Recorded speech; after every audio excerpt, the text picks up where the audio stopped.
I've been thinking you owe me a 10-second car. Now we're even. I think everybody has their own association with speed. Everyone has their own relationship with the car phenomenon.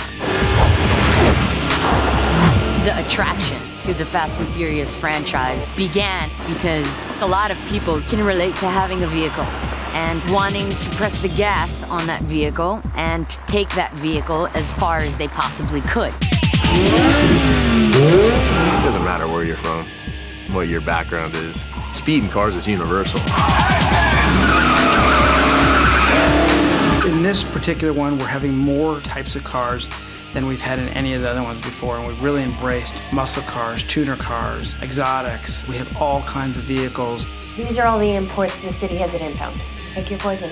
All right, 2206, 3418, and 2765. Okay, so which one do you want? I want them all.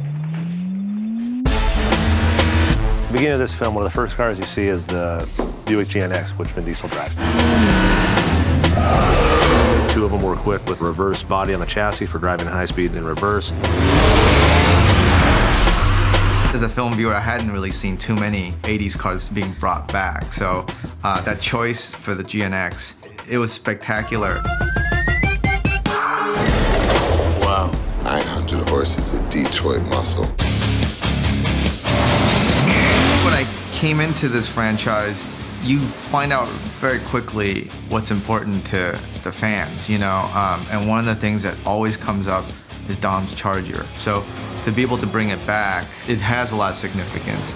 You bring that back because not only is it just an awesome looking car, but there's something more to it. You know, it tells a story. It represents the soul of Dom. It's actually his father's car, the car that killed his dad and almost killed him in the first movie. Getting back to that Charger was very fun. It was like an old friend. It was like an old cast member that I had worked with a long time ago. You remember in Fast and Furious 1, for those of you that stayed through the credits, you see Vin Diesel driving this car down the Baja Peninsula, you know, making his way into Mexico for his escape. This is a 454, 4-speed, 1970 SS, pretty much just your classic muscle car.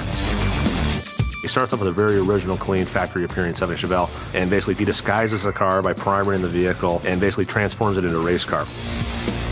Big and dime.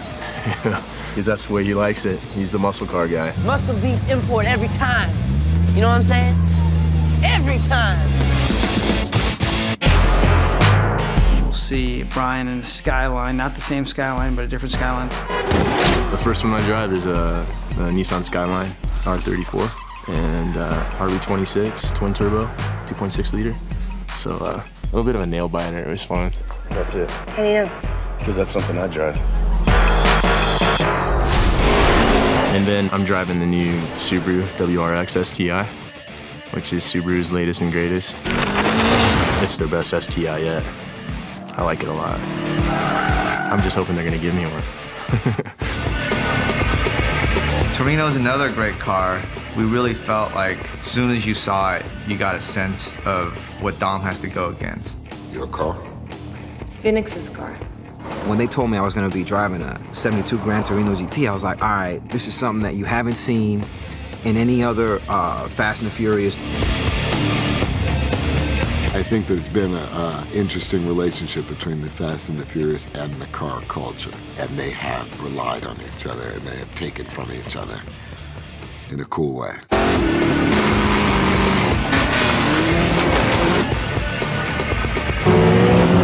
The race is on.